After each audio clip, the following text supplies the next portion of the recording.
Ngakune muni arep golek sisik melik. Sisik melik kok lek kinyis-kinyis.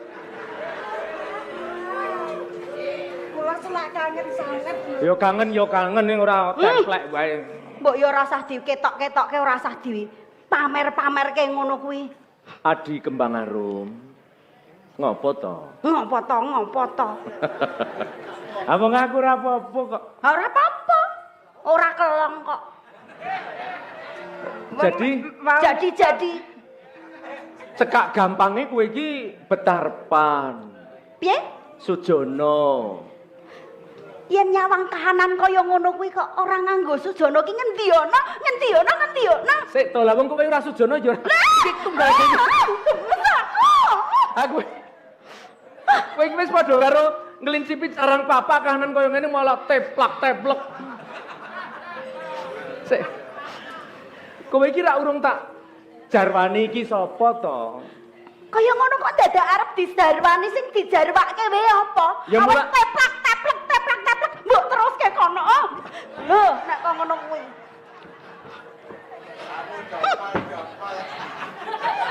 Iki wis ora sawu.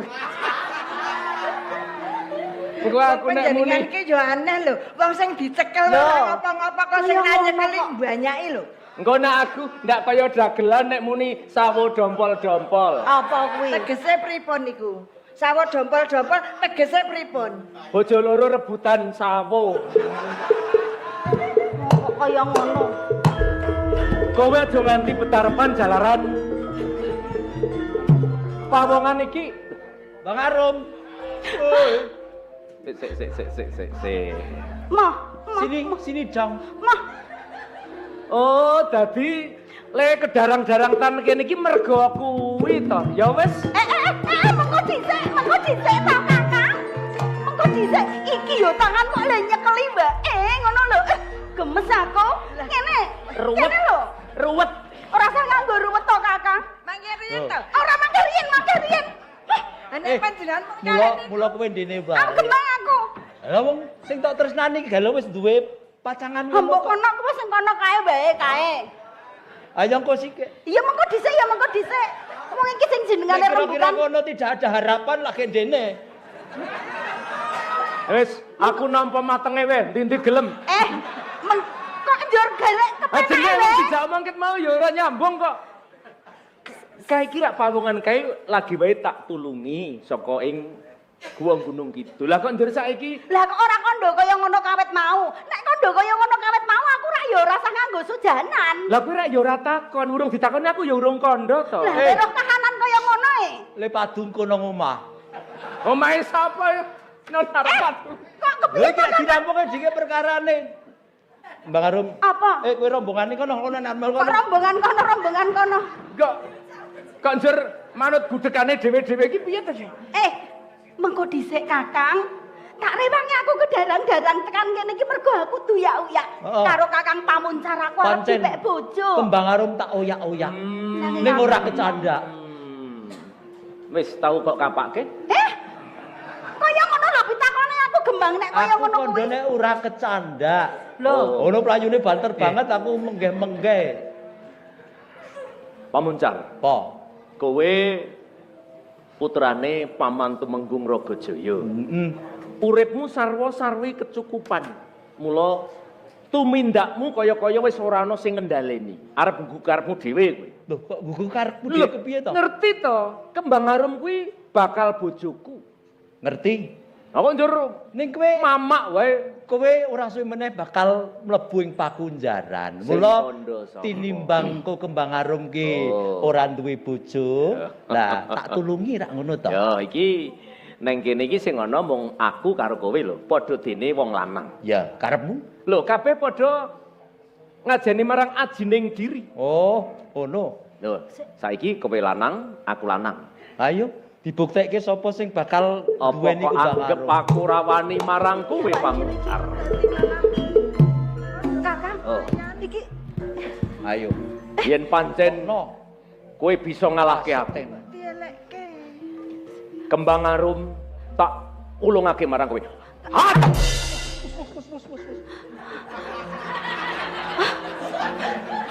kandhani. Kae iki mung gedhe awake. Ning kasus nyatane, ra ana apa-apane ngono lho, Kakang. Urung dikapak-kapake wis bablas. Wis kelipu. Loh, tukang kandak to? Kandakan. Senengane adol-adol. Arep ngerti ora? Piye, Saiki nggawa bengkarokane. Tak kandhake bapakku. Lho, ora apa? tukang Paman. kandake to? Iki karemu ki piye? Oh lagi sare, eret-eret. Romo, Kok ngono kok andek bojo. menika ingkang ngalang-alangi kula menika Joko Pandan. Si terdakwa menika. Kene kowe kutuk marani sunduk. Sedelo meneh. Bal rangket leboke pakunjaran. Sampean padha dene. Kene ana perkara karo Sampean yo Lampung Car. sulung mlebu geni. Yen kula kutuk marani sunduk, sampean sulung mlebu geni. Mergo niki pun tekan titi mangsa, mewadi sampean kewiyak paman. Sedina iki kowe bakal mlebu pakunjaran lan sesuk kowe bak tugel gulumu. Neng ndi bocah ki mau? Kakang Joko Pandan iki. Lek tes ngoten Kakang Romo. hati-hati lho, Kakang. Kula namung badhe miterang. Tontonan Yo, saka kaduan. Nggih. Kula namung badhe miterang paman. Menapa pancen leres Paman Ragajaya wonten sesambetan kalian Ngangrang Sewu. Ora perlu tak kandhakake. Yen ngaten batanganipun leres. Yen pancen ya kowe arep ngopo, yen ora kowe perlu ngopo. Ingkang damel resah wonten ing kraton Pajang yen ngaten panjenengan. Aja malik ilat kowe. Sing ngimpun wong-wong saiki gawe rusuh ana ing Pajang iki kowe. Malah kepara panjenengan sing dalan rupak suprih kedisikan. Sing damel resah kanthi ngangge tanganipun tiang-tiang wonten ing Ngangrang Sewu. Panjenengan dalem. Kok dadi ngarani aku ngimpun wong-wong supaya gawe rusuh ning kraton Pajang. Kene kowe wis entek wektumu. Ora perlu ngucap ngaya-wara, tembungmu wis ora ana gunane.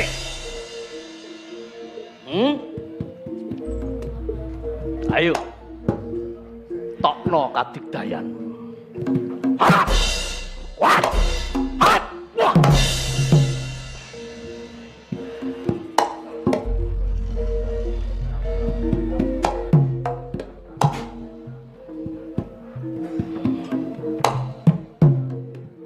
Ora perlu tak gawe suwe. Apa perlune? Maju. Hat, hat. Hat, hat. Hat,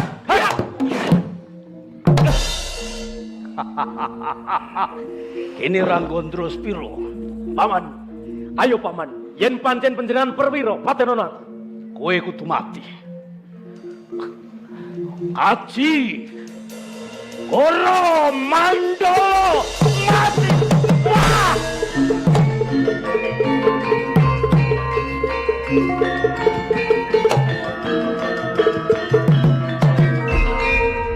Setan alas. Kowe wani namengi Jojo.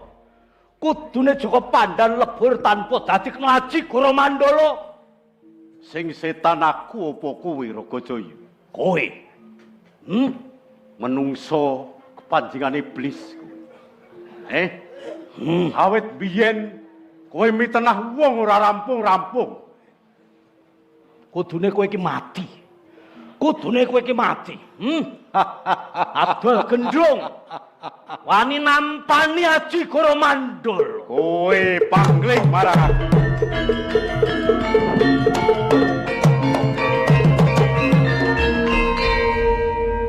Ayo. Kowe lali marang aku. Kowe pangling marang aku. Menungso apa?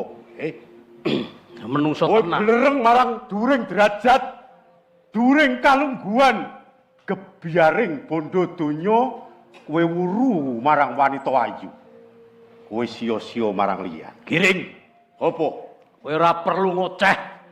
Kaya betet sewu. Ndongeng. kaya simbah-simbah karo putune. Saiki kowe wani dirampungke wae perkara iki. Kene kowe isih urip. Iya, Menungso ora tata. wong-wong Pajang padha ngarani yen tumenggung Arya Guna urip meneh. Dadi sumurupmu, nggih. Aku Ki Giring sedulur kembare Kakang Menggung Arya Guna. Raga-Joy.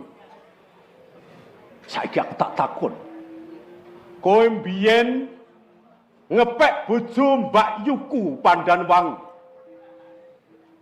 Kowe duwe anak cilik ning mergo mripatmu brereng marang wanita ayu, marang during derajat. Kowe kepleset cemplung ning ulekane kadurangan. Kowe nyiksa anakmu, kowe nyiksa bojomu. Saiki aku tak takon. Kowe arep ngopo karo bocah iki? Kowe arep namani Aji Goromandala? Arep pateni. Oh, umuk kowe. Kowe umuk dumeh kowe duwe Aji Goromandala. Raga-Joy. Nggih. Aku tak takon. Biyen aku, kowe lan Kakang Menggung Arya Guna meguru ning Gunung Kendeng ana ngersane Bapak Ajar Gajah Wungkul. Kowe diparingi Aji Goromandala. Aku diparingi Aji Goromandala. Kakang Arya Guna ya kembaranku diparingi Aji Goromandala. Aku tak takon. Ki Ageng Gajah Wungkul tau weling apa marang kowe, marang aku lan marang Kakang Menggung Arya Guna. Ki Ageng Gajah Wungkul kuwi tau weling marang aku. Kang pinaringan Aji Goromandala. Besok yen duwe anak lanang, turun lanang sing angka 1. Kuwi sing marisi Aji Goromandala. Kowe seling ngendikane Bapak Gajah Wungkul. Eling. Saiki aku tak takon. Ning Pajang sakliyane kowe sapa sing duwe Aji Goromandala? Joko Pandan. Nek kowe arep ngerti lekno mripatmu, Joko Pandan kaya anakmu.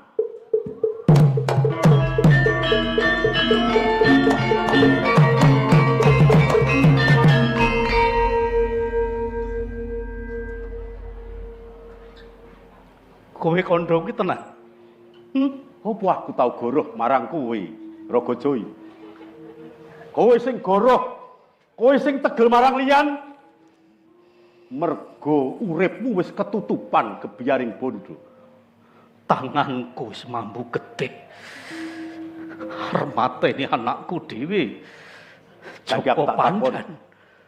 Ning kok iso? Joko Pandan kuwi aku mbiyen duwe anak cilik. Wis tak kon mateni perjurit. Mergo ngrigone apa sing dadi karepku. Aku sing nyelametke bayi anakmu nalika semono. Mergo arep tok pateni, sing tok kongkon mateni, tak telikung. Bayi tak rebut, tak pasrahke sedulur kembarku Kakang Menggung Arya Guna supaya digegulang dimban cindhe nyatane dadi bocah sing utama. Saiki aku tak takon, Yen ngono anakku ora mati. sing mati rasamu. Iki anakku. Bayi wingi sore sing kudune mati, Iki anak. mbok slametno. Iya. Joko Pandan. Sing gedhe pangapuramu. Aku bapakmu. Sing ngukir jiwa ragam. Diapura ya Le. Joko Pandan. Pandan. Apuranen aku. Apuranen aku.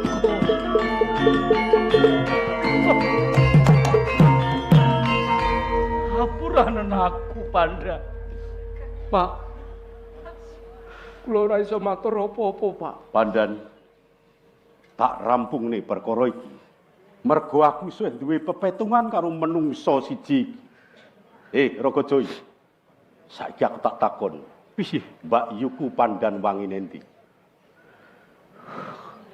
Pandanwangi kudune wis mati. Pandanwangi mati.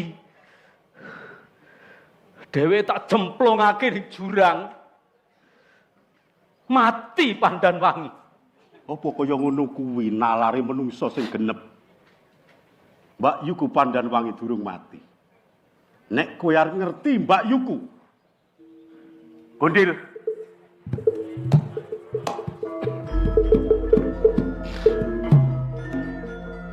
Bukaan singlon. Rogojoy. Piye? Lek nomripatmu kae sapa? Loh. Pandan Wangi. Pandan Wangi. Oh. Oh. Kene. Anakku wis gedhe. Bojoku isih urip. Ora usah nyaket karo aku. Ora nyedaki anakku. Wong lanang mung bagus rupane ning tumindake elek. Pak, Aku nglenggono nek aku dadi wong wadon ki ora duwe apa-apa, ora duweni rupayu. Ning panjenengan tumindake elek, seneng karo wong wadon ngendi-endi. Kepara tegel karo bojone. Bojone arep dipateni mergo seneng karo wanita liya. Iya nek aku iso halus, aku ya iso kasar.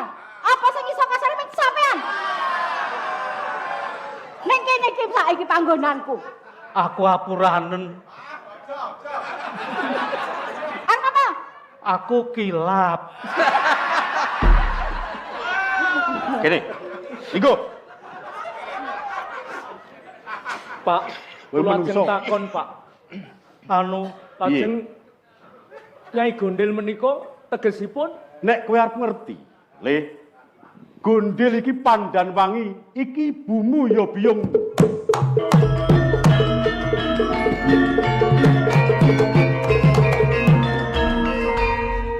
Aku wis entuk nyekel durung. Ya wis. Wis entuk. Sampeyan kan ngopo? Iki anak-anakku dhewe. aku melu kuwi. Bragajaya. Iya. kula krasa layak tanceping katresnan panjenengan marang aku, malah kepara ngluwi tresnani marang panjenengan dhewe. Jebul panjenengan sing wis kene. mukir jiwa raga. Menungso ora tata. Wong lanang kuwi nek wis luput ya kaya ngono kuwi. Sing ngluput ki kono ora nyawang aku. Apa mergo sampean ning kene kepepetan sampean dadi sing tak sawang sampean. Ayo ngono kuwi ora. Nek wong lanang ki bolak-bali seneng Wis, karo wis, wis, wadon Pak. karo bojone ki sia-sia ngerti Ora ora? malah tekan separan-paran to, wis to. Bragajaya. Saiki aku tak takon, Kowe iki ngono kuwi po. iso tak jupak raimu. Saiki aku tak takon. Lah nyeneni aku kok mripate ning sampean. Aku tak takon Bang Sulono. Pajang geger patine sedulur kembarku Arya Guna. Saiki aku tak takon. Sopo sing mateni tumenggung Arya Guna? Anu Anu sapa?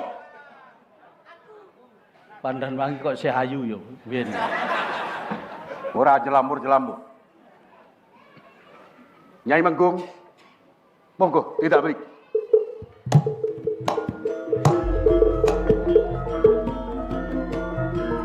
Menawi panjenengan badhe preso sinten Sukerta wonten ing bumi Pajang ingkang damel Rajapati sedanipun kadang kula Kakang Arya Guna.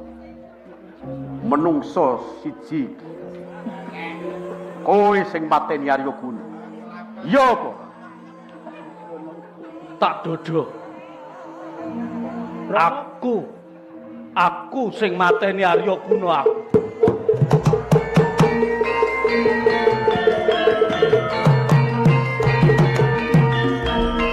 Rikala semono aku pengin dadi Manggalayuda ing Pajang.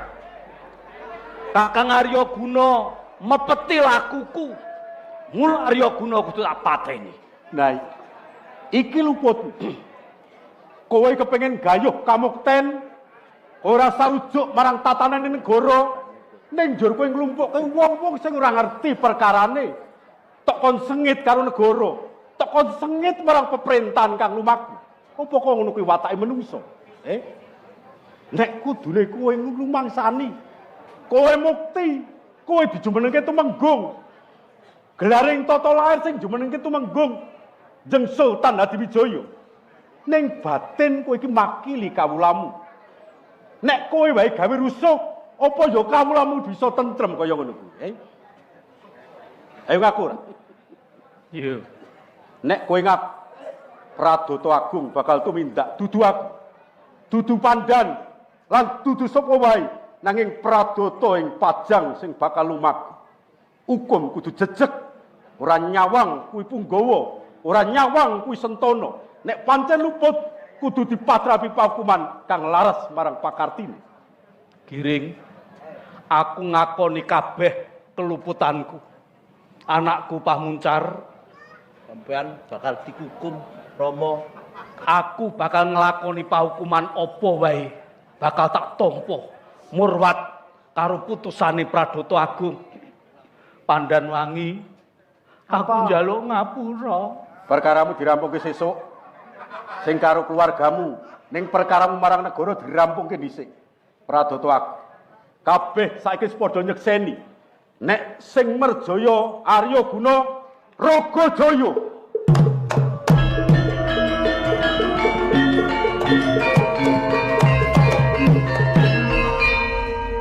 Ayo disuwanke ning Kasultanan Pajang.